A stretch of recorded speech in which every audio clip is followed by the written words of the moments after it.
Au mariage de ma sœur, ma famille m'a humiliée avec un badge sans repas. Devant 150 invités, j'ai repris mon cadeau et j'ai promis de révéler leur vrai visage. Ma vengeance ne fait que commencer. Je m'appelle Jeanne Dubois. J'ai 32 ans. La semaine dernière, au mariage de ma sœur, qui a coûté 180 000 € et s'est déroulé dans une propriété évaluée à 12 millions d'euros dans le comté de Val-de-Seine, Nouvelle-Île, on m'a remis un badge gris, invité à accès limité. Ma mère s'est penchée, souriante comme si de rien n'était, et a chuchoté, « Ça veut dire pas de couvert pour toi, Jeanne. Pas de place, pas de repas. » Au mariage de ma propre sœur, devant 150 invités, et personne n'a dit un mot. J'avais passé 3 ans à économiser 8 500 € pour cette enveloppe. 3 ans à refuser les vacances, à cuisiner chaque repas à la maison, à porter les mêmes tenues jusqu'à ce qu'elles tombent en lambeaux.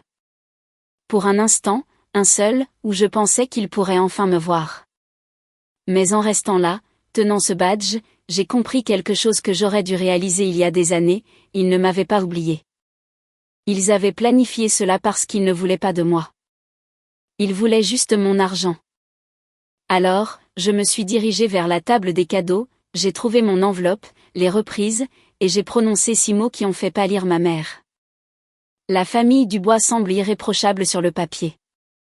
Mon père, Louis Dubois, est un ingénieur mécanique à la retraite qui a passé plus de 3 décennies dans la même entreprise. Ma mère, Coralie Dubois, travaillait comme guichetière de banque avant de décider de rester à la maison, surtout une fois que ma sœur aînée a commencé à accumuler les réussites comme des trophées. Et puis il y a Léa, 3 ans de plus que moi. Diplômée de Wharton, titulaire d'un MBA, banquière d'investissement dans une grande firme d'un quartier d'affaires de Paris, le genre de fille qui fait que les cartes de vœux des fêtes de fin d'année ressemblent à une déclaration de succès. Et puis il y a moi. Je suis comptable de niveau intermédiaire dans une petite entreprise de logistique dans une ville de banlieue parisienne. Je vis dans un studio qui coûte 2100 € par mois et qui donne sur un mur de briques. J'ai commencé mes études dans un collège communautaire, puis j'ai été transférée dans une université d'État parce que mes parents disaient qu'ils ne pouvaient pas se permettre d'envoyer 2 filles dans des écoles coûteuses. C'est amusant de voir comment ils ont réussi à aider Léa pour l'apport de son appartement dans un quartier huppé de Paris juste 3 ans plus tard. En grandissant, j'ai appris à mesurer l'amour en fonction de la surface. La chambre de Léa était 2 fois plus grande que la mienne. Son placard avait des étagères intégrées. Le mien avait une tringle en métal et 3 cintres en plastique d'un magasin discount. Quand elle a obtenu son diplôme de fin d'études secondaires, mes parents ont organisé une fête avec traiteur et DJ. Quand j'ai eu le mien, ma mère a dit, on fera quelque chose de petit. Ils n'ont jamais rien fait du tout. Mais ce dont je me souviens le plus clairement, c'est une photo. Elle est restée sur la cheminée du salon pendant des années. Un portrait de Noël de 2015. Mes parents et Léa debout devant le sapin, souriant comme si tout dans leur vie s'était déroulé parfaitement. Je n'y étais pas. Ma mère m'a dit que le cadre était trop petit pour nous 4, alors il m'avait recadré. J'ai passé des années à me convaincre que cela n'avait pas d'importance. J'avais tort. La première fois que j'ai vraiment compris ma place dans cette famille, j'avais 18 ans. C'était en juin 2009, ma remise de diplôme de fin d'études secondaires. J'avais travaillé pour ce moment. Tableau d'honneur chaque semestre, heures de bénévolat à la bibliothèque, un petit boulot dans un magasin de yaourts glacés pour pouvoir m'offrir ma propre robe de bal. Je n'étais pas major de promotion, mais j'étais fière de ce que j'avais accompli. La cérémonie a commencé à 14h. À 14h47, j'ai traversé la scène, serré la main du directeur et accepté mon diplôme. J'ai souri vers la foule, même si je savais déjà que personne n'était là pour moi. Mes parents étaient partis avec Léa, l'emmenant visiter le campus de l'université de la Sorbonne. Elle était en 3e année, pensant aux études supérieures. Ma mère m'a dit, l'avenir de Léa est urgent. Tu auras d'autres remises de diplôme. Je n'en ai pas eu. La seule personne qui s'est présentée pour moi ce jour-là était ma tante, Lise Moreau, la sœur cadette de ma mère. Elle a conduit 2 heures depuis sa boutique de fleurs à Orléans juste pour s'asseoir au 3e rang et applaudir quand mon nom a été appelé. Ensuite, elle m'a emmené dîner dans un petit restaurant italien et m'a tendu une carte avec un billet de 100 € glissé à l'intérieur. Ta mère m'a fait la même chose une fois, a-t-elle dit doucement, coupant son poulet au parmesan. Quand je me suis fiancée, elle était trop occupée à aider ta grand-mère à réorganiser son service de vaisselle pour venir voir la bague. Je ne savais pas quoi dire. Tante Lise a tendu la main sur la table et a serré la mienne. Tu ne manques rien, Jeanne. Ils ne savent juste pas encore comment te voir. Mais j'avais déjà passé 15 ans à attendre qu'ils me voient. Et quelque part, au fond de moi, je commençais à réaliser qu'ils ne le feraient jamais. 6 mois avant le mariage, mon téléphone a vibré avec un message de notre discussion de groupe familial, celle dont je faisais techniquement partie, mais où j'étais rarement incluse. Léa avait envoyé une photo de sa main gauche, un diamant taille coussin de 3 carats captant la lumière sur ce qui ressemblait à un restaurant sur le toit dans un quartier d'affaires de Paris. Sa légende disait, Étienne a fait sa demande, la planification du mariage commence maintenant. Étienne Beaumont 3. Je l'avais rencontré exactement 2 fois. Une fois à un dîner de famille où il avait passé toute la soirée à parler de son handicap au golf et une fois à la fête d'anniversaire de Léa où il ne m'avait pas du tout reconnu. Sa famille était de la vieille fortune, l'élite du comté de Val-de-Seine. Son père était un gestionnaire de fonds spéculatifs à la retraite. Sa mère siégeait au conseil d'administration de plusieurs fondations caritatives, le genre de personnes qui utilisaient le verbe estiver, passer l'été, comme un mode de vie. Ma mère a répondu en quelques secondes, mon bébé, c'est le plus beau jour de ma vie. Mon père a envoyé un emoji pouce levé. J'ai tapé 3 messages différents, effacé chacun d'eux, et finalement opté pour quelque chose de simple, félicitations, Léa. Je suis heureuse pour toi. Personne n'a répondu. 2 semaines plus tard, l'invitation est arrivée. Papier de coton épais, lourd, cher, le genre que l'on remarque dès qu'on le touche. Les lettres étaient gravées en or. Un monogramme personnalisé avec des L et des E entrelacés. Il y avait un petit encart glissé à l'intérieur informant les invités que le mariage aurait lieu au domaine de la famille Beaumont avec des hébergements hôteliers à proximité offerts à un tarif réduit de 450 € par nuit. Je suis restée là, tenant cette invitation plus longtemps que je n'aurais dû. Et j'ai pris une décision. Cette fois, les choses seraient différentes. J'allais offrir à Léa le cadeau le plus généreux que je pouvais me permettre. J'allais prouver à mes parents, à tout le monde, que j'avais autant de valeur qu'elle. Le lendemain matin, j'ai ouvert un compte d'épargne séparé. Je l'ai nommé « fonds de mariage ». Ce que je ne savais pas, c'est que ma mère avait déjà son propre plan. Il m'a fallu 3 ans pour économiser 8 500 €. Cela peut ne pas sembler beaucoup pour certaines personnes, mais quand vous gagnez 58 000 € par an avant impôt et que vous vivez près d'une grande ville comme Paris, chaque euro a son importance. J'ai arrêté de manger dehors. Je faisais mon propre café chaque matin au lieu de l'acheter. Je n'ai pas fait un seul voyage, pas même une escapade d'un week-end pas cher. Quand mon manteau d'hiver a commencé à s'effilocher aux coutures, j'ai recousu la doublure moi-même au lieu de le remplacer parce que j'avais besoin que cela compte. Je voulais que ce cadeau exprime tout ce que je n'avais jamais pu dire à voix haute. 3 semaines avant le mariage, je suis allée à la banque et j'ai demandé un chèque certifié de 8 500 €. La guichetière, une jeune femme aux yeux gentils, m'a demandé si je voulais une enveloppe. J'ai dit oui. Puis je suis rentrée chez moi, dans mon petit appartement, et je me suis assise à ma table de cuisine, fixant une page blanche pendant longtemps avant de commencer à écrire. Chère Léa, félicitations pour ton mariage. Je sais que nous n'avons pas toujours été proches, mais j'espère que ce cadeau t'aidera, toi et Étienne, à construire une belle vie ensemble. Je vous souhaite tout le bonheur du monde. Avec amour, Jeanne. J'ai plié la lettre avec soin, l'ai placée à côté du chèque et j'ai scellé l'enveloppe. Puis, j'ai écrit nos 2 noms sur le devant. Avant de la ranger, j'ai pris une photo de tout, l'enveloppe, le chèque, la lettre, et je l'ai sauvegardée dans un dossier sur mon téléphone. Je ne savais pas pourquoi j'avais fait cela. Peut-être qu'une partie de moi savait déjà que cela ne finirait pas bien. Cette même nuit, mon téléphone a sonné. C'était ma mère. Sa voix était enjouée, trop enjouée, le genre de ton qu'elle utilisait quand elle essayait d'avoir l'air décontractée, mais qu'elle voulait quelque chose. Jeanne, as-tu déjà acheté ton cadeau? Je pensais que tu pourrais simplement m'envoyer l'argent maintenant, et je le combinerai avec le nôtre pour la carte. J'ai hésité. Je préférerais le lui donner moi-même, maman. Au mariage. Il y a eu une pause, une petite, mais je l'ai sentie. Puis elle a dit d'un ton monocorde, bien, comme tu veux, et a raccroché sans un mot de plus. Les signes étaient là. J'ai juste choisi de ne pas les voir. 2 mois avant le mariage, Léa a organisé sa fête prénuptiale au Crillon, un grand hôtel de luxe à Paris. On ne m'a pas demandé d'aider à la planifier. Ce rôle est revenu à ses 4 amis les plus proches de l'école de commerce et à 2 cousines du côté de ma mère. Des cousines que j'avais rencontrées peut-être 3 fois dans toute ma vie. Des cousines dont les familles avaient de l'argent.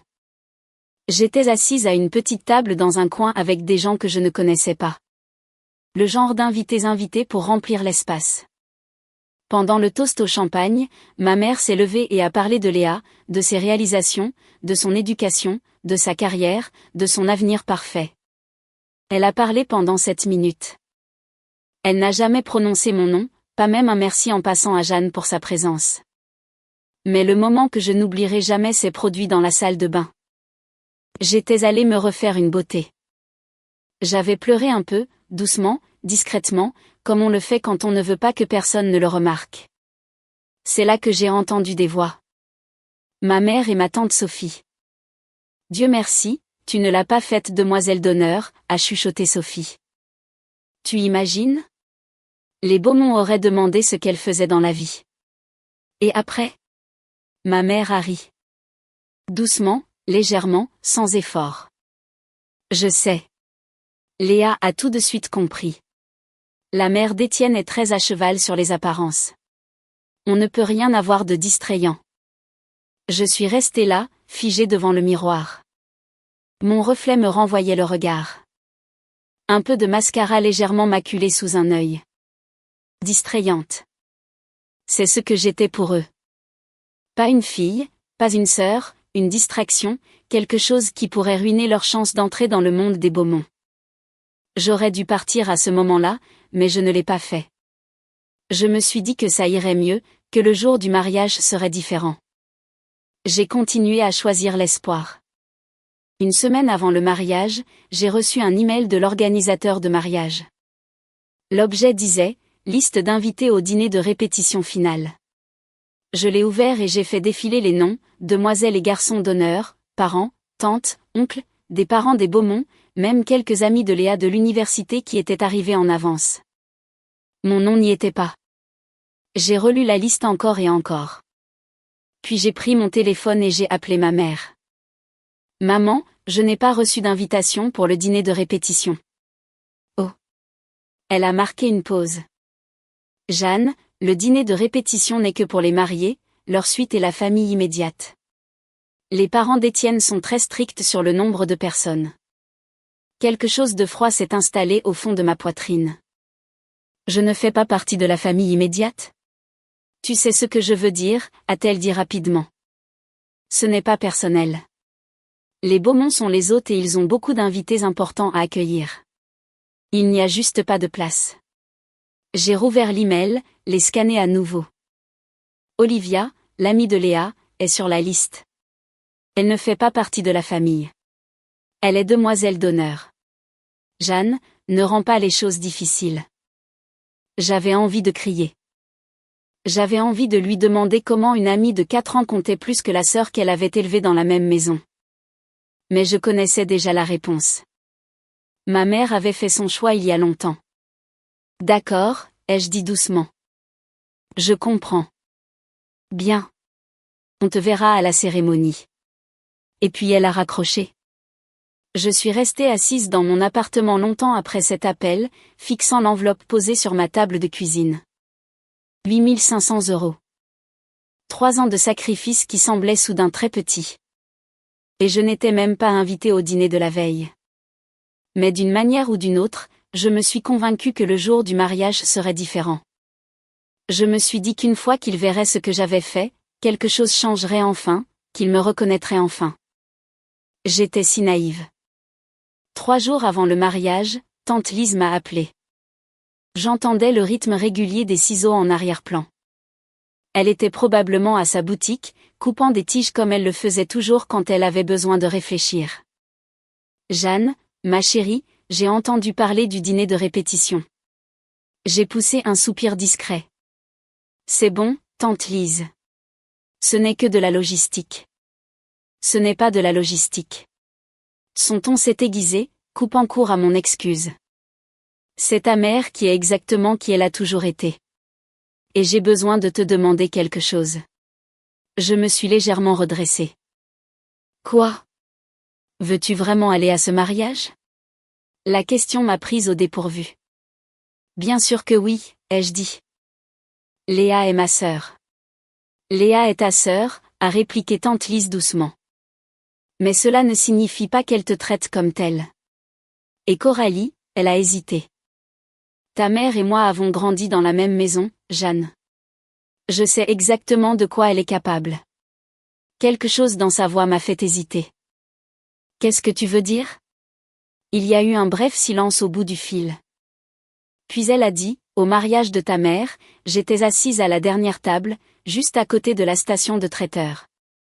Quand elle m'a présentée à la famille de ton père, elle n'a même pas utilisé mon nom. J'ai froncé les sourcils. Qu'a-t-elle dit? Elle a dit, c'est ma sœur, celle qui arrange les fleurs. Tante Lise a poussé un soupir discret. Pas mon nom, pas ma sœur Lise, juste une fonction, un rôle. Je ne savais pas comment répondre à cela. Ta mère ne te déteste pas, a-t-elle continué doucement. Elle ne te voit simplement pas comme utile à ce qu'elle veut. Et en ce moment, ce qu'elle veut, c'est impressionner les Beaumont. Tu ne rentres pas dans ce tableau. Les mots ont pesé plus lourd que je ne l'avais imaginé.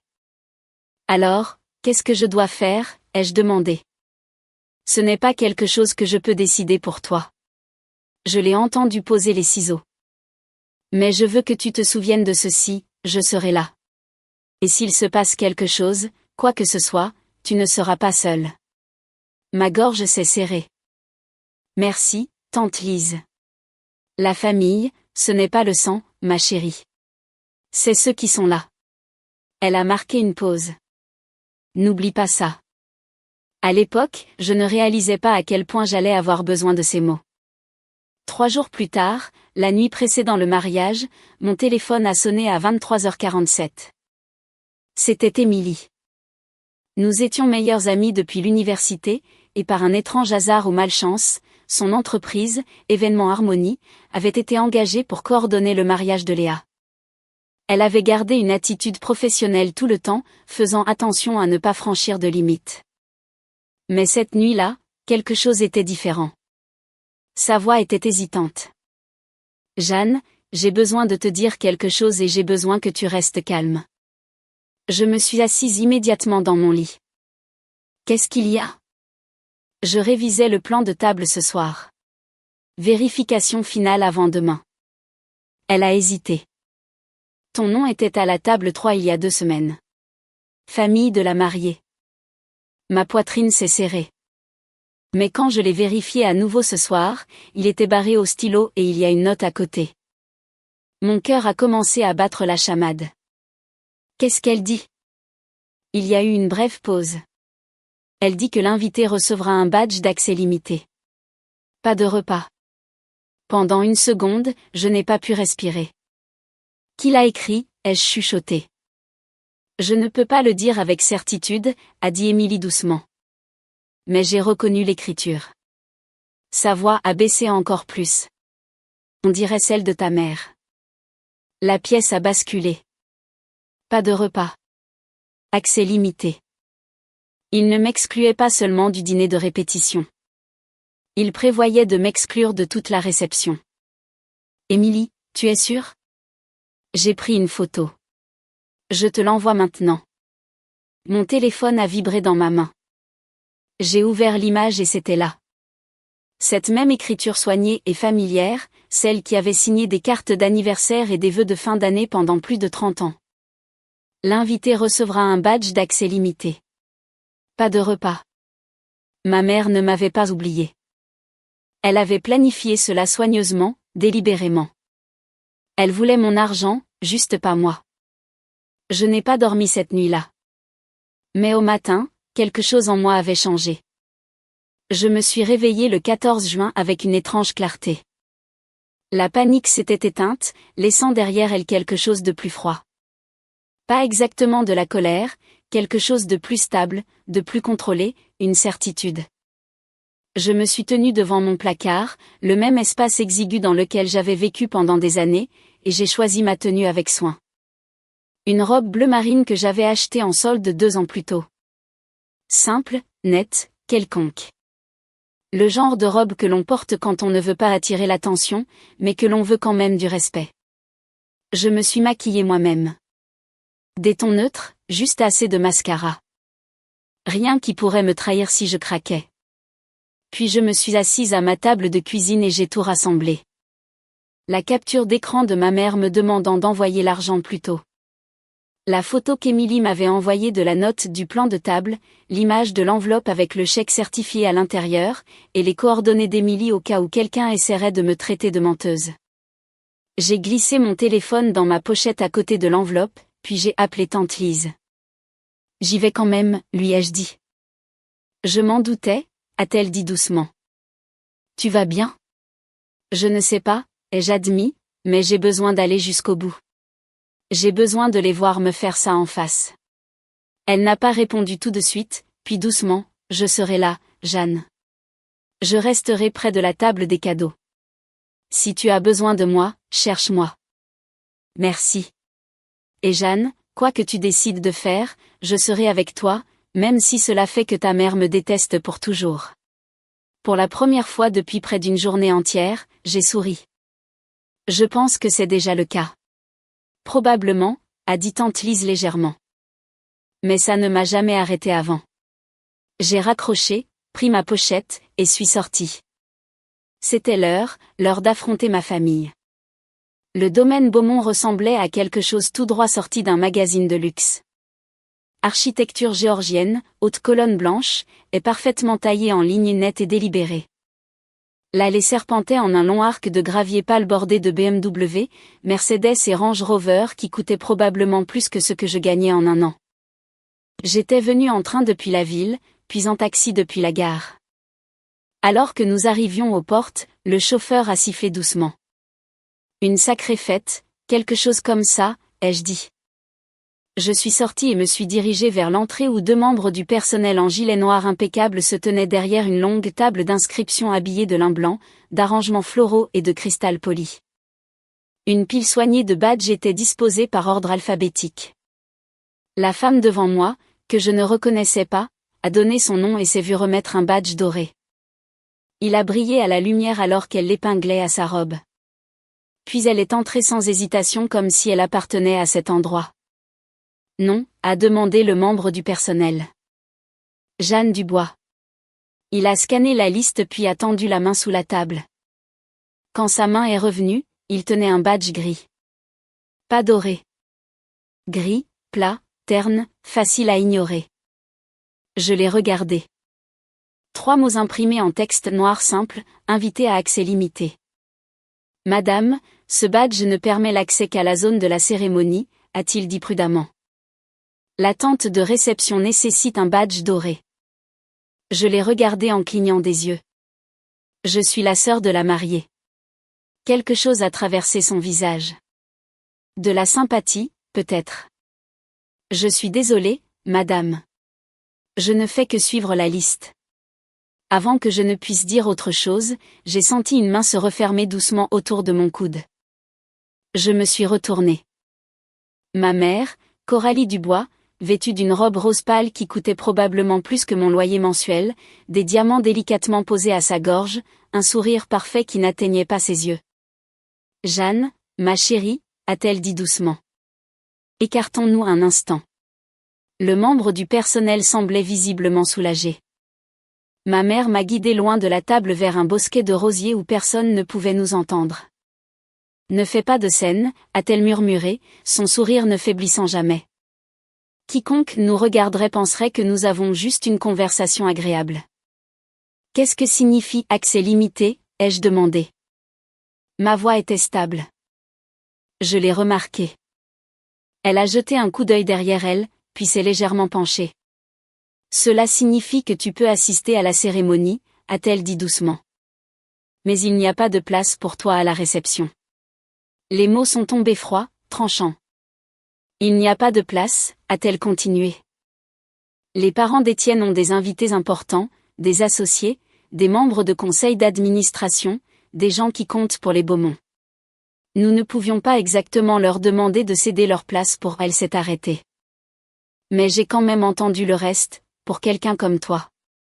Tu aurais pu me le dire, ai-je dit, avant que je ne dépense de l'argent pour un billet de train, pour une robe. Serais-tu venu? Non. Exactement.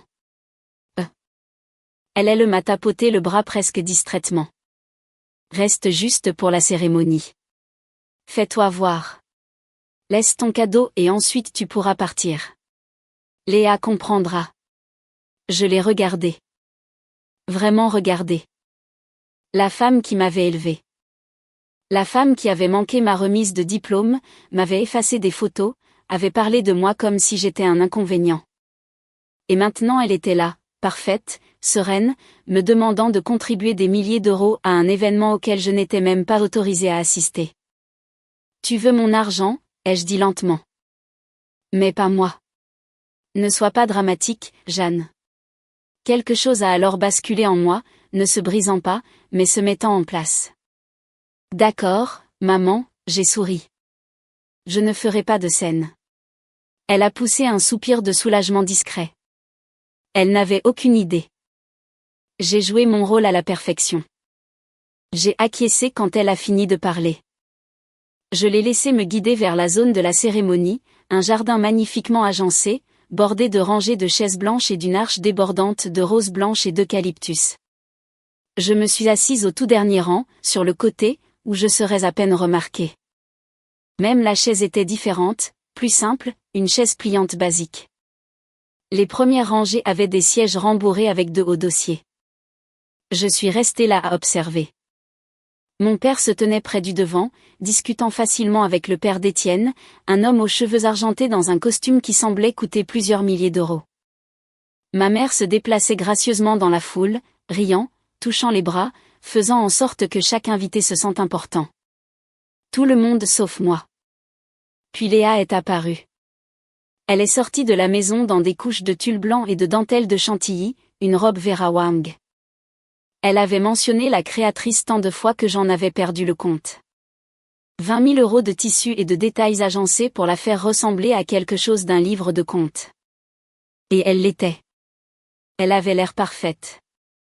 Je lui accorderai cela. La cérémonie a commencé. Les vœux ont été échangés. Les promesses prononcées d'une voix douce et répétée. Les larmes sont apparues à point nommé, principalement chez ma mère, qui s'essuyait délicatement les yeux avec un mouchoir monogrammé. Quand Léa et Étienne se sont embrassés, la foule de 150 invités s'est levée et a applaudi. Je ne l'ai pas fait. Je suis restée exactement là où j'étais. Ensuite, le photographe a appelé tout le monde pour les portraits de famille. Les deux ensembles de parents, la suite nuptiale, des parents éloignés que je ne reconnaissais pas. Quelqu'un d'autre de la famille, a-t-il demandé, scrutant le groupe. Ma mère n'a même pas hésité. Non, a-t-elle dit. Nous sommes tous là.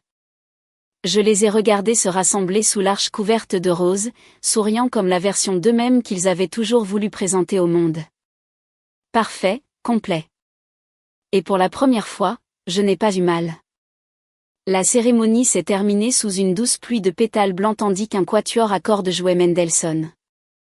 Les invités ont commencé à se diriger vers la tente de réception, une énorme structure blanche qui brillait de l'intérieur comme une lanterne.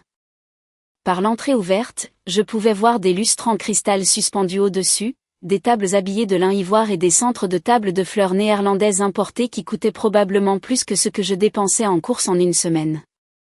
Je me suis tenue au bord du jardin, regardant ma famille entrer dans cette lumière dorée. Personne ne s'est retourné, pas une seule fois. Pour un bref instant, juste un instant, j'ai envisagé de partir, de prendre mon enveloppe, de redescendre cette longue allée de gravier, de disparaître discrètement et de ne plus jamais leur parler. Cela aurait été le choix digne, le choix silencieux. Mais j'en avais assez d'être silencieuse. Une main s'est posée doucement sur mon épaule. Je me suis retournée. Tante Lise se tenait à mes côtés, ses cheveux argentés relevés en un chignon soigné, sa robe bordeaux simple mais d'une certaine manière plus élégante que tout ce que ma mère portait. « Comment vas-tu, ma chérie ?» J'ai levé le badge gris encore serré dans ma main. « Ils ne veulent pas de moi à la réception. »« Je sais, » dit-elle doucement. Émilie me l'a dit. Elle n'avait pas l'air surprise, juste triste. « Qu'est-ce que tu vas faire ?» demanda-t-elle. J'ai regardé la tente lumineuse. Je vais récupérer mon enveloppe. Tante Lise hocha la tête lentement et fermement. La table des cadeaux est près de l'entrée et... Je l'ai vue plus tôt. Elle m'a serré la main. Je serai prêt. Tu ne seras pas seule. Merci, tante Lise. Elle a soutenu mon regard, sa voix ferme maintenant. Quoi qu'il arrive dans les 10 prochaines minutes, ne t'excuse pas. N'explique pas. Et ne leur donne pas la satisfaction de te voir craquer. J'ai pris une profonde inspiration. Je ne le ferai pas, elle a reculé et je me suis tournée vers la tente. La table des cadeaux attendait. Je venais d'atteindre l'entrée lorsqu'un membre du personnel s'est interposé directement sur mon chemin. Excusez-moi, madame. Il ne devait pas avoir plus de 22 ans. Poli, nerveux. Puis-je voir votre badge ? J'ai levé la carte grise. Son expression est tombée immédiatement. Je suis désolée, madame. Ce badge ne donne pas accès à la zone de réception.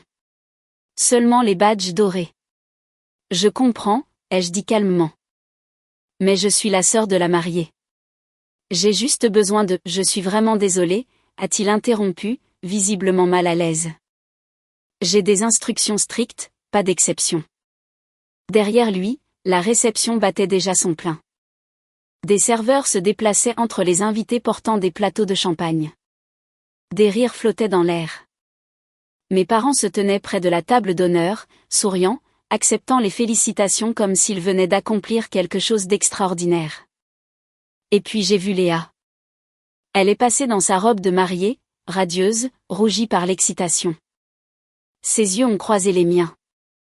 Pendant une seconde, une seule, j'ai cru qu'elle s'arrêterait, qu'elle dirait quelque chose, qu'elle leur dirait de me laisser passer, qu'elle se souviendrait que j'étais sa sœur. Au lieu de cela, elle a détourné le regard et a continué à marcher. Elle n'a même pas ralenti. Le membre du personnel s'est déplacé maladroitement.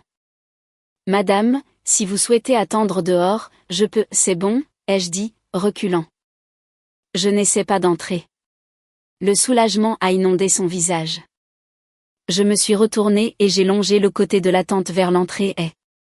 C'est là que je l'ai trouvée. Une longue table drapée de soie ivoire, couverte de cadeaux soigneusement arrangés, des boîtes emballées dans du papier coûteux, des rubans parfaitement noués, des arrangements floraux placés entre eux comme décoration. Pas de sécurité, pas de surveillance, juste un petit panneau en lettres dorées, vœux pour Léa et Étienne. Mon enveloppe était quelque part dans ce tas. 8 500 €.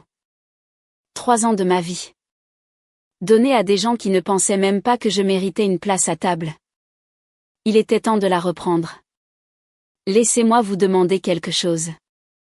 Vous avez vu ce qu'ils m'ont fait.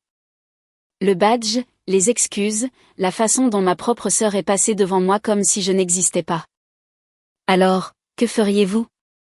Partiriez-vous discrètement ? Les confronteriez-vous, ou feriez-vous quelque chose de complètement différent ? Laissez A, B ou C dans les commentaires. J'ai vraiment envie de savoir. Et si cette histoire vous touche en ce moment, partagez-la. Quelqu'un là-bas a besoin d'entendre ça. Maintenant, laissez-moi vous montrer ce que j'ai fait. De près, la table des cadeaux était encore plus élaborée. La soie ivoire débordait des bords. Des pivoines blanches reposaient dans des bols en cristal, des boîtes de magasins de luxe emballées avec précision. Certains cadeaux étaient clairement coûteux. Quelques-uns avaient des cartes de marque que je reconnaissais, Cartier, Crate & Barrel. Une longue boîte étroite qui semblait contenir des bijoux. Et puis je l'ai vue, près du coin, partiellement cachée sous un paquet plus grand, une enveloppe blanche, l'écriture familière de Jeanne Dubois. Je l'avais écrite moi-même 3 semaines plus tôt, assise seule à ma table de cuisine, croyant, honnêtement croyant, que ce cadeau changerait enfin la façon dont il me voyait. Quelle blague! J'ai jeté un coup d'œil autour de moi. Le personnel à l'entrée était occupé. Quelques invités traînaient à proximité avec du champagne, mais personne ne prêtait attention à la table. Pourquoi le ferait-il? Qui vole à un mariage? Je me suis légèrement redressée. Je ne vole pas. Je reprends ce qui est à moi. Au bord de ma vision, j'ai vu tante Lise debout près d'un treillis couvert de rosiers grimpants. Elle m'a fait un petit signe de tête. Tu n'es pas seule. J'ai inspiré lentement et j'ai avancé, gardant mes mouvements détendus, sans hâte, comme si j'admirais simplement l'exposition. Mes doigts ont trouvé l'enveloppe immédiatement. Le coin était légèrement plié. Quelqu'un l'avait déjà prise, regardée, puis reposée. Ils avaient vu mon nom. Ils savaient et ils avaient quand même décidé que je n'avais pas d'importance. J'ai glissé l'enveloppe dans ma pochette d'un mouvement fluide. Propre, discret, fait. Et puis je l'ai entendu.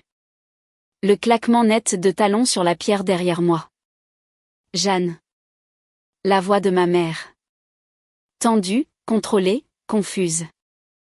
Qu'est-ce que tu fais? Je m'y attendais. Peut-être que je l'attendais.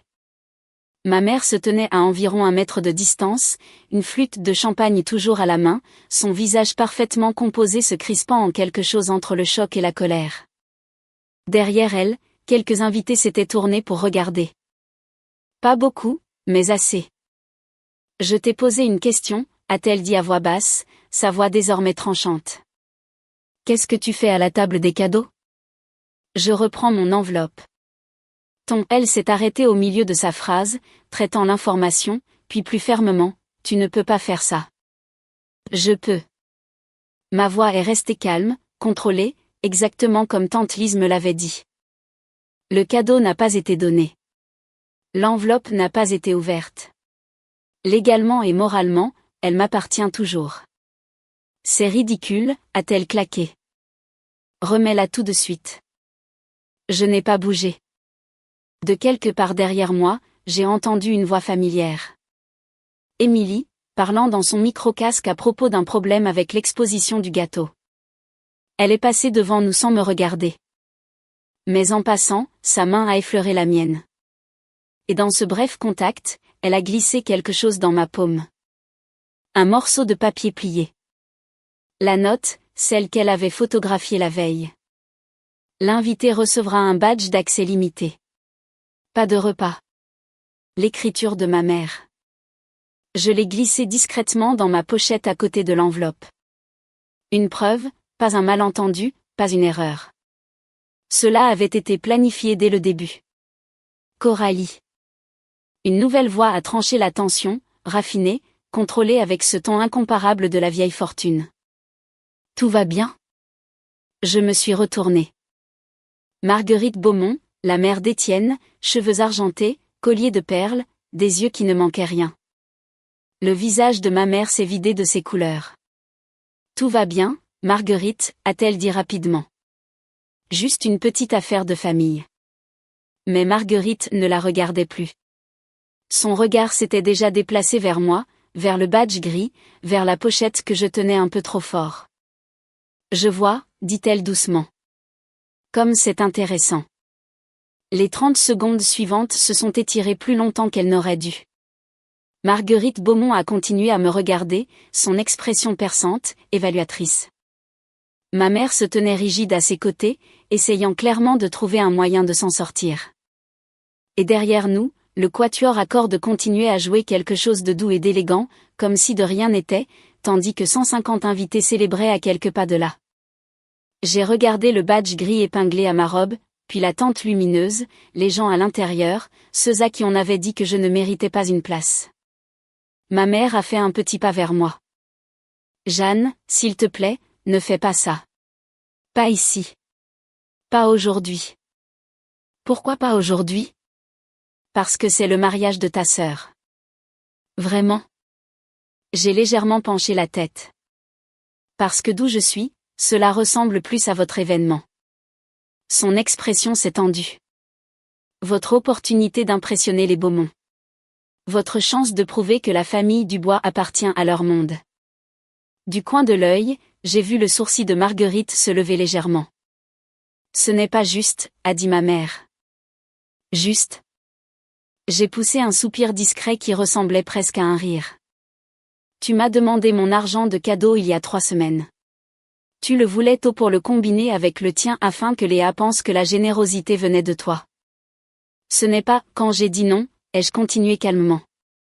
Tu as décidé de me punir. Sa bouche s'est ouverte. Je ne l'ai pas laissé m'interrompre. Tu as barré mon nom du plan de table. Tu as fait en sorte que je reçoive un badge d'accès limité. Tu t'es assuré que je n'aurais même pas de place assise ni de repas au mariage de ma propre sœur. Son visage était devenu complètement gris maintenant. Marguerite Beaumont n'avait toujours pas parlé, mais son expression avait changé. Plus froide, plus acérée. J'ai la note, maman, ai-je dit, touchant légèrement ma pochette. Émilie l'a trouvée. Ton écriture, tes instructions, pas de repas. Pour la première fois de ma vie, j'ai vu ma mère manquer de mots. Et puis, qu'est-ce qui se passe? La voix de Léa.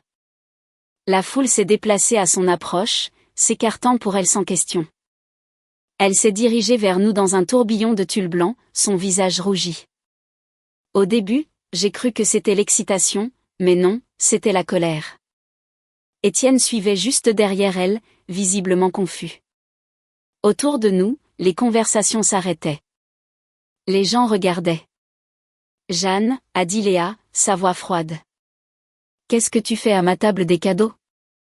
J'ai fouillé dans ma pochette et j'ai sorti l'enveloppe, je l'ai tenue en l'air pour que tout le monde à proximité puisse voir. Ceci, ai-je dit clairement, est mon cadeau pour toi. Un chèque certifié de 8 500 €. Une ondulation a parcouru la petite foule. Même ici, ce n'était pas une petite somme. J'ai économisé pendant 3 ans, ai-je continué. J'ai renoncé aux vacances. Je faisais mon propre café tous les jours. J'ai porté le même manteau pendant 4 hivers parce que je voulais te donner quelque chose de significatif. Ma voix n'a pas tremblé parce que je pensais que cette fois, tu me traiterais comme de la famille. L'expression de Léa a changé juste un instant. Surprise, peut-être de l'inconfort. Jeanne, ce n'est pas, mais je n'ai pas été invitée au dîner de répétition, ai-je coupé. On ne m'a pas demandé d'être demoiselle d'honneur. Et quand je suis arrivée aujourd'hui, j'ai levé le badge gris. C'est ce qu'on m'a donné. Accès limité, pas de repas. Ta propre sœur n'a pas été autorisée à manger à ton mariage. J'ai fait un pas de plus, les regarder droit dans les yeux, et puis j'ai dit, tu voulais mon argent, pas moi. Les murmures s'intensifièrent maintenant, les invités échangeant des regards. Cela ne devait pas arriver. Pas à un mariage comme celui-ci. C'était une question de place, a dit Léa rapidement, jetant un coup d'œil vers notre mère. Les parents d'Étienne avaient beaucoup d'invités. Maman a écrit la note elle-même. J'ai rencontré son regard. Elle l'a mise sur le plan de table, son écriture, sa décision, une pause. Elle voulait mon argent. J'ai laissé les mots s'installer. Mais elle ne voulait pas de moi. Marguerite Beaumont a légèrement avancé. Sa voix, quand elle a parlé, était calme, précise. Est-ce vrai, Coralie? Et juste comme ça, la dernière trace de couleur a complètement disparu du visage de ma mère. Je n'avais jamais vu ma mère paraître si petite. Elle se tenait là dans sa robe de créateur et ses diamants empruntés, entourée des personnes même qu'elle avait passé des années à essayer d'impressionner. Et pour une fois, elle n'avait rien à dire. Marguerite, je peux expliquer, j'adorerais l'entendre. La voix de Marguerite Beaumont est restée parfaitement polie et suffisamment tranchante pour tout couper. Parce que d'après ce que je comprends, a-t-elle continué, vous avez refusé à votre propre fille une place au mariage de sa sœur tout en attendant sa contribution financière. Ce n'était pas comme ça. Alors, comment était-ce, Coralie? La bouche de ma mère s'est ouverte, s'est refermée. Aucun mot n'est sorti. À présent, plus d'invités s'étaient rassemblés. La musique s'était arrêtée. Même le personnel de service avait marqué une pause, les plateaux suspendus en l'air, observant. Étienne se tenait à côté de Léa, ayant l'air de vouloir disparaître. Léa a avancé et m'a attrapé le bras. Jeanne, arrête. Tu ruines tout. J'ai retiré mon bras. Je ne ruine rien, ai-je dit calmement. Je reprends ce qui m'appartient. Tu ne peux pas juste, je peux. J'ai de nouveau tenu l'enveloppe. Ce chèque n'a pas été déposé. Ce cadeau n'a pas été donné. Et après tout ce que vous avez fait, tout ce que tu as permis à maman de faire, je le garde. Tu es ridicule. Non. Je l'ai regardé. Vraiment regardé. Peut-être pour la première fois de ma vie. Pendant 32 ans, c'est moi qui ai été ridicule, ai-je dit doucement, croyant que si j'essayais juste plus fort, donner plus, t'aimer plus, tu me verrais enfin comme une égale. J'ai marqué une pause. Mais tu ne l'as jamais fait. Une inspiration. Et tu ne le feras jamais. J'ai glissé l'enveloppe dans ma pochette. Alors, j'arrête d'essayer. Je me suis retournée, j'ai commencé à m'éloigner. Jeanne Dubois. La voix de ma mère a traversé l'air. Si tu sors d'ici, tu ne fais plus partie de cette famille. Je me suis arrêtée, je me suis retournée, j'ai rencontré ses yeux. Maman, ai-je dit doucement. Je ne l'ai jamais été. Le silence qui a suivi a semblé absolu. 150 personnes figées, verre de champagne en l'air, conversations abandonnées, tous les regards sur nous. J'ai vu leurs expressions changer. Curiosité, choc, et puis autre chose. Quelque chose qui ressemblait un peu à du respect. Ma mère a craqué la première. Espèce d'ingrate, égoïste, Coralie. La voix de Marguerite a tranché le moment. Peut-être que ce n'est pas le moment. Ma mère s'est tournée vers elle, désespérée maintenant.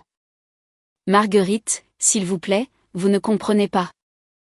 Je comprends parfaitement. Le regard de Marguerite était froid.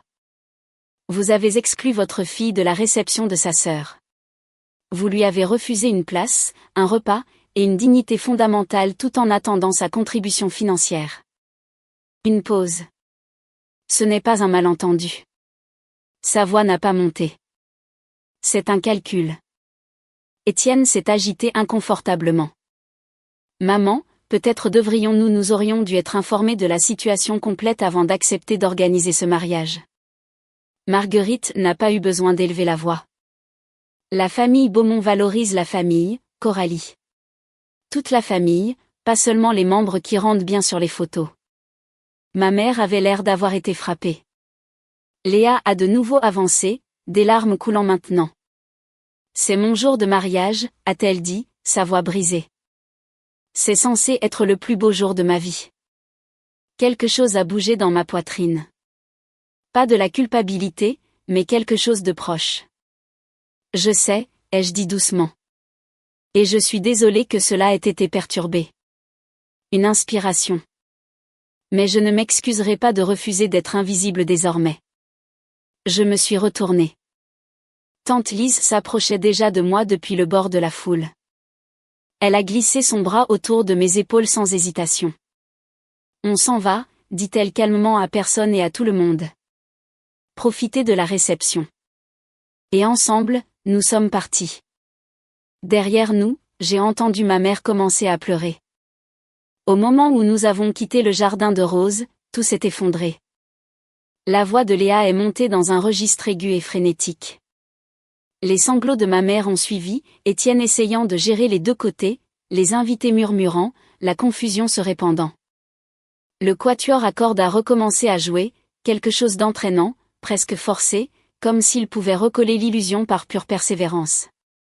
Ne regarde pas en arrière, a murmuré tante Lise. Continue juste de marcher. Mais je l'ai fait, juste une fois. Mon père se tenait au bord de la tente, me regardant partir.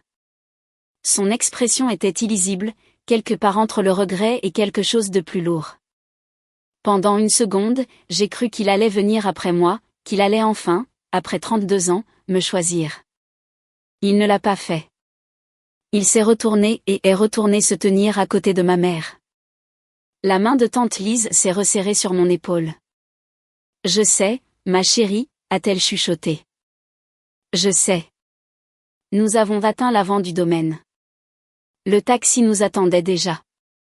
Je l'avais appelé ce matin-là. Une partie de moi savait que je ne resterais pas. Tu avais tout prévu, a dit tante Lise, une pointe de fierté dans la voix. J'ai appris, ai-je répondu doucement, que personne d'autre ne prévoit pour moi. Nous sommes montés sur la banquette arrière. Le chauffeur nous a regardés dans le rétroviseur, me reconnaissant. Courte fête, quelque chose comme ça. La voiture a démarré. J'ai regardé le domaine Beaumont rétrécir au loin, les colonnes blanches, les haies parfaites, la tente lumineuse. Quelque part à l'intérieur, ma famille faisait face aux conséquences. Et je ne ressentais rien. Pas de victoire, pas de satisfaction, juste un vide profond et épuisé. Qu'est-ce qui se passe maintenant, ai-je demandé. Tante Lise a pris ma main. Maintenant, dit-elle doucement. Tu commences ta vie. Nous avions roulé peut-être sur un quart de mille quand j'ai entendu des cris derrière nous. Le chauffeur a ralenti. Une autre voiture s'est rangée à côté, un SUV blanc, le logo du domaine Beaumont sur la porte. Je me suis retournée, par la fenêtre, j'ai vu Léa toujours dans sa robe de mariée. Du mascara coulait sur son visage. Jeanne, arrête. Le chauffeur m'a regardé dans le rétroviseur. Madame, continuez de rouler. Mais avant qu'il ne puisse le faire, le SUV a viré devant nous, coupant brusquement notre voie et forçant le taxi à s'arrêter. La porte s'est ouverte en grand. Léa a couru vers nous, sa robe de mariée à 20 000 € traînant sur le pavé. Des couches de tulle déjà déchirées et tachées. Tu dois revenir, a-t-elle crié, à bout de souffle. Tu dois arranger ça. J'ai baissé la vitre lentement. Il n'y a rien à arranger, Léa. Si, il y a. Sa voix s'est brisée. Marguerite est furieuse. Le père d'Étienne pose des questions. Maman n'arrêtent pas de pleurer. Je l'ai regardé. Ça ressemble au problème de maman, pas au mien. Jeanne, s'il te plaît. Elle s'est appuyée contre la porte et, pendant une seconde, juste une seconde, elle n'a pas ressemblé à la mariée parfaite. Elle ressemblait à la petite fille qui se glissait dans ma chambre pendant les orages. Je vais arranger ça, a-t-elle dit rapidement. Tu peux revenir à la réception. Je dirai à tout le monde que c'était une erreur. Une erreur? Je l'ai fixée. Tu penses vraiment que c'était une erreur? C'était compliqué. Maman voulait mon argent, ai-je coupé. Et tu voulais que ton mariage se passe sans accroc, sans que personne ne pose de questions gênantes sur ta sœur comptable. J'ai secoué la tête. Ce n'est pas une erreur, Léa. C'est un choix. Des larmes ont coulé sur son visage. Je suis ta sœur. Oui. J'ai senti la main de tante Lise se serrer doucement autour de la mienne. Et tu as choisi de les laisser me traiter comme si je ne l'étais pas. Léa a ouvert la bouche, l'a refermée. Elle n'avait rien. Retourne à ton mariage, ai-je dit doucement. Tes invités t'attendent. J'ai remonté la vitre. Roulez. Le taxi a démarré. Mon téléphone a commencé à sonner avant même que nous n'atteignions la route principale. Maman, papa, Léa, maman encore. Des numéros inconnus, probablement des proches appelant au nom de quelqu'un d'autre. Je les ai tous mis en silencieux. Par la fenêtre, la campagne normande défilait en verre doux et murs de pierre, des maisons avec de larges allées et des cours de tennis. Tu as le droit de ressentir quelque chose, a dit tante Lise doucement. Ce n'est pas rien. Je sais, ai-je dit, déglutissant. Mais je ne peux pas encore le ressentir. Pas tant que je suis dans cette voiture. Pas tant que je peux encore voir cette maison. Mon téléphone a sonné de nouveau, cette fois. Papa, Quelque chose en moi, quelque chose de vieux et fragile, m'a fait répondre. Jeanne. Sa voix semblait ténue, fatiguée. S'il te plaît, reviens. Ta mère et elle ne gèrent pas bien ça. J'ai poussé un soupir discret. Elle ne gère pas bien ça? La colère est montée alors, perçant l'engourdissement. Papa, ils m'ont donné un badge gris. Ils m'ont dit que je ne pouvais pas manger. Ils voulaient mon argent, mais pas moi. Et tu es resté là. Tu as laissé faire. Silence. Je ne savais pas pour le badge. Tu n'as pas demandé. Ma voix s'est légèrement fêlée, et j'ai détesté ça. En 32 ans, tu n'as jamais demandé comment j'étais traitée. Tu as laissé maman tout décider. Tu as laissé Léa être celle qui comptait. Une pause. Et tu ne m'as jamais protégée. Jeanne, je ne reviens pas, ai-je dit. Pas aujourd'hui. Une autre inspiration. Peut-être jamais. Tu ne peux pas simplement couper les ponts avec ta famille. J'ai regardé par la fenêtre. Regarde-moi. Et j'ai raccroché. Tante Lise n'a rien dit. Elle a juste tendu la main et a doucement pris le téléphone de ma main tremblante. Tu pourras le récupérer plus tard, dit-elle doucement. Quand tu seras prête. La voiture a continué à rouler. Derrière nous, le domaine Beaumont a disparu de la vue. Je n'ai plus jamais regardé en arrière. Les larmes ne sont venues que lorsque nous avons atteint la gare. Tante Lise a insisté pour rester avec moi, rentrant ensemble en ville. Nous nous sommes assises dans un coin tranquille du quai du RER, entourés de gens menant leur vie ordinaire, complètement inconscients que la mine venait de se briser et de se reconstruire en l'espace de 2 heures. Je l'ai vraiment fait, ai-je dit, ma voix inconnue à mes propres oreilles. J'ai pris l'enveloppe et je suis partie. Tu l'as fait? Ils vont me détester. Tante Lise m'a prise dans ses bras. Certains d'entre eux le feront, dit-elle doucement. Mais ma chérie, ils ne t'aimaient pas pour commencer. Tu ne peux pas perdre quelque chose que tu n'as jamais eu. Et puis ça m'a frappée. Pas des larmes silencieuses, pas contrôlées. Tout à la fois. J'ai pleuré pour la remise de diplôme qu'ils avaient manqué, pour la photo dont ils m'avaient découpée. Pour chaque année que j'avais passée à croire que si je les aimais juste assez, ils m'aimeraient en retour. Ça n'allait jamais être suffisant, n'est-ce pas, ai-je chuchoté. Quoi que je fasse. Non, ma chérie, a dit tante Lise doucement, lissant mes cheveux comme elle le faisait quand j'étais petite. Ça ne l'était pas une pause. Certaines personnes ne savent pas voir la valeur des autres. C'est leur échec, pas le tien. Le train est arrivé. Nous sommes montés en silence. Alors que le vert de la campagne normande s'estompait dans les contours gris de Paris, mon téléphone a vibré une fois de plus. J'y ai jeté un coup d'œil. Un message d'Émilie. Marguerite a emmené Léa dans une pièce privée après ton départ. Personne ne sait ce qui a été dit, mais Léa pleurait quand elle est sortie. Je pense que les choses sont sur le point de changer pour ta famille. J'ai fixé le message un long moment. Puis j'ai verrouillé mon téléphone et j'ai penché la tête en arrière. Ce fut le moment où je me suis éloignée du mariage de ma sœur. Mais l'histoire ne s'arrête pas là. Ce qui s'est passé dans les semaines qui ont suivi avec mes parents, avec Léa, avec Marguerite Beaumont, je ne l'ai pas vu venir. Avant de vous raconter la suite, laissez-moi vous demander quelque chose. Avez-vous déjà dû poser des limites avec votre famille? Commentez ci-dessous. A. Vous l'avez fait. B. Vous y pensez. C. Vous avez besoin de courage. Et si cette histoire résonne en vous, pensez à vous abonner. Parce que ce qui s'est passé ensuite m'a même surprise. Mon téléphone n'a pas cessé de vibrer pendant 3 jours. J'ai désactivé les notifications, mais chaque fois que je regardais l'écran, les chiffres grimpaient. Appel manqué, 47, SMS plus de 100. Messages vocaux que je ne pouvais pas me résoudre à écouter. Ce lundi-là, pendant ma pause déjeuner, je suis allée à la banque et j'ai annulé le chèque. Le guichetier, un autre cette fois, m'a regardé avec une légère inquiétude. Tout va bien? J'ai hoché la tête doucement. Changement de plan, ai-je dit. Je garde l'argent. Ce soir-là, Tante Lise a appelé de sa boutique de fleurs. J'entendais le doux rythme des ciseaux en arrière-plan.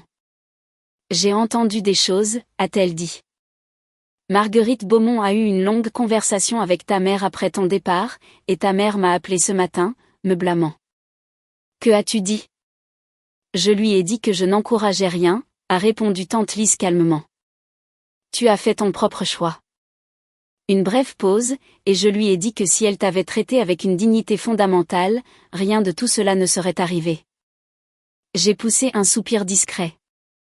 Comment a-t-elle pris ça? Elle m'a raccroché au nez. J'ai presque souri. Ça me semble normal. Et Léa, ai-je demandé. La voix de tante Lise s'est adoucie. D'après ce que j'ai entendu, la lune de miel n'a pas été facile. Marguerite lui a dit quelque chose. Personne ne sait quoi, mais il y a eu des larmes. Étienne essaie d'arranger les choses, mais Marguerite elle a marqué une pause. Marguerite n'oublie pas. J'ai assimilé cela en silence. Une partie de moi s'attendait à se sentir justifiée. Au lieu de cela, je me suis sentie juste fatiguée. Qu'est-ce que je fais maintenant, ai-je demandé. Tu avances, dit-elle doucement. Tu as passé 32 ans à attendre qu'il change. Une pause. Maintenant, tu arrêtes d'attendre. J'ai regardé autour de mon appartement. La petite cuisine, le mur de briques devant la fenêtre, l'espace vide où l'enveloppe avait été. Et pour la première fois, cela ne ressemblait pas à quelque chose dans lequel j'étais piégée. Je pense que je peux le faire, ai-je dit. 2 semaines après le mariage, 3 choses se sont produites. La première a été ma promotion. Je travaillais pour devenir comptable senior depuis près de 2 ans. Et quand elle s'est enfin concrétisée, le timing m'a semblé presque irréel, comme si quelque chose dans l'univers s'était tranquillement déplacé en ma faveur. Ma responsable, Laura Garnier, une femme pragmatique qui n'avait aucune patience pour les drames, m'a appelée dans son bureau un mardi après-midi. Tu l'as mérité, Jeanne, dit-elle, me regardant directement. Quoi qu'il se passe dans ta vie personnelle, tu n'as jamais laissé cela affecter ton travail. Elle a glissé un dossier sur le bureau, augmentation de 12%, nouveau titre. Tu commences le mois prochain. Je l'ai remerciée et j'ai réussi tant bien que mal à me contenir jusqu'à ce que j'atteigne la salle de bain. La deuxième chose est arrivée quelques jours plus tard, un message vocal de ma mère. Je les avais supprimés sans les écouter, l'un après l'autre, mais quelque chose dans celui-ci m'a fait arrêter. Sa voix était différente. Pas tranchante, pas contrôlée, plus douce, presque fragile. Jeanne, je sais que tu n'écoutes probablement pas ça, mais j'ai besoin que tu saches que Marguerite m'a parlé de la famille, de la façon dont nous nous traitons.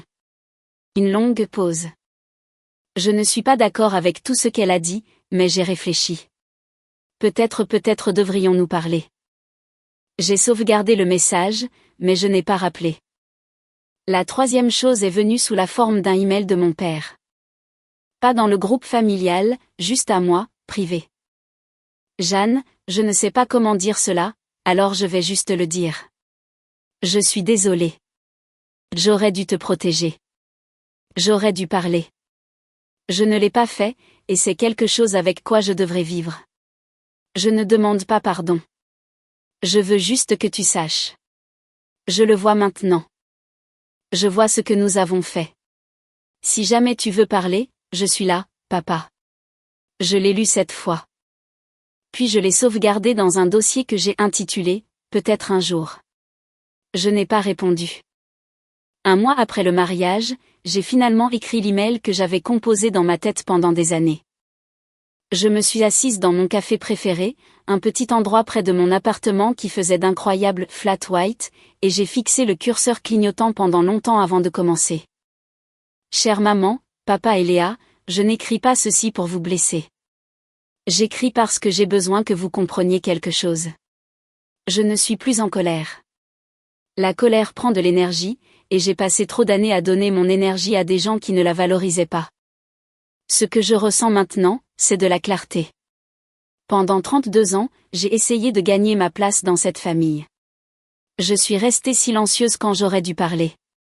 J'ai donné quand j'aurais dû me protéger. J'ai accepté des choses que je n'aurais jamais acceptées de personne d'autre parce que je croyais que la famille signifiait endurer la douleur. J'avais tort. La famille signifie se choisir mutuellement. Cela signifie être présent même quand c'est incommode. Cela signifie traiter quelqu'un avec dignité, surtout quand personne ne regarde. Vous ne m'avez pas choisi.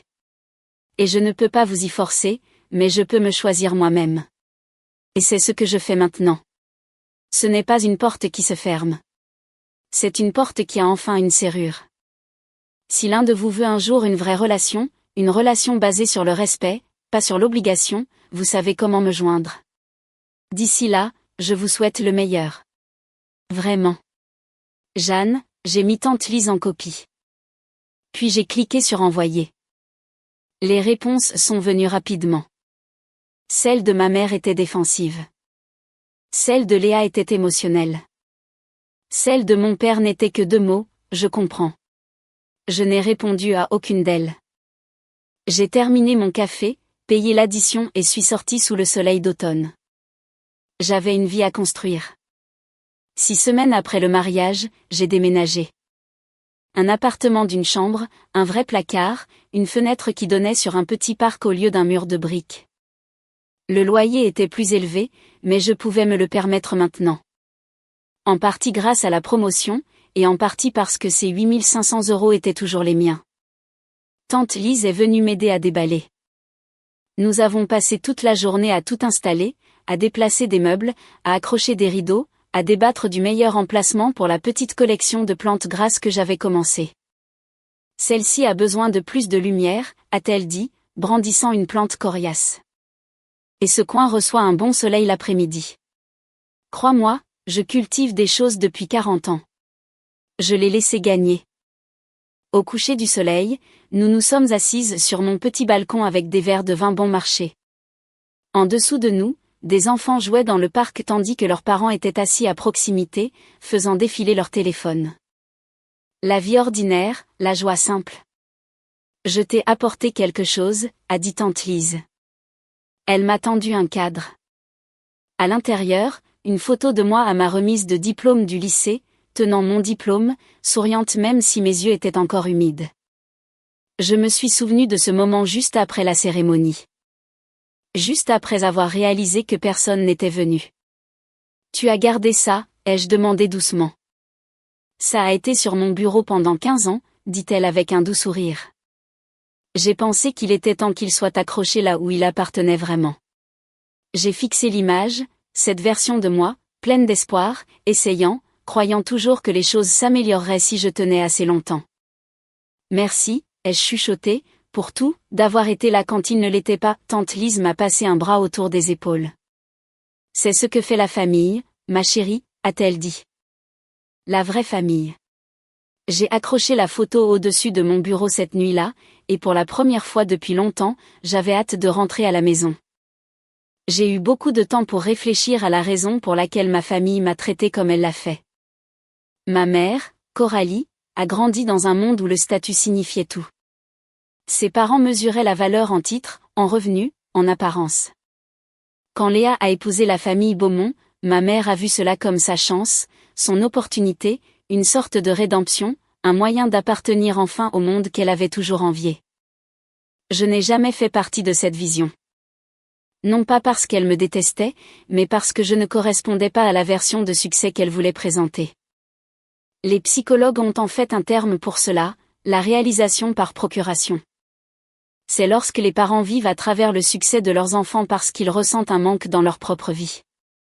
Ma mère ne pouvait pas grimper elle-même cette échelle sociale. Alors, elle s'est attachée à la vie de Léa. Et quiconque ne correspondait pas à ce récit, quiconque perturbait l'image qu'elle essayait de construire, même sa propre fille, devenait remplaçable. Léa n'était pas cruelle. Pas de manière évidente. Elle était quelque chose de plus compliqué, complice. Elle a grandi en croyant que le monde lui devait plus parce qu'elle avait accompli plus. Et quand ma mère a suggéré discrètement de me mettre de côté, de déclasser ma place au mariage, Léa ne l'a pas remis en question parce que la remettre en question lui aurait coûté quelque chose. Et les gens qui bénéficient d'un système le remettent rarement en question. C'est la vérité sur les enfants dorés. Il ne crée pas le système, mais il ne le brise pas non plus. Et mon père, il était le facilitateur, l'homme qui croyait qu'il maintenait la paix en restant neutre. Mais en réalité, la neutralité signifiait toujours prendre parti pour ma mère. Le silence n'est pas inoffensif. Le silence est une décision. Et son silence a tout façonné. Mais voici la partie que je veux que vous reteniez. Ce n'est pas parce que vous comprenez pourquoi quelqu'un vous traite d'une certaine manière que vous êtes obligé de l'accepter. Comprendre, c'est de la clarté. L'acceptation est un choix. Et ce ne sont pas la même chose. Pendant longtemps, j'ai confondu les deux.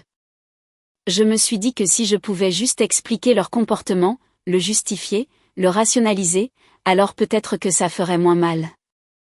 Mais tout ce que cela faisait, c'était me maintenir dans un endroit où je me réduisais constamment pour correspondre à ce que les autres voulaient que je sois.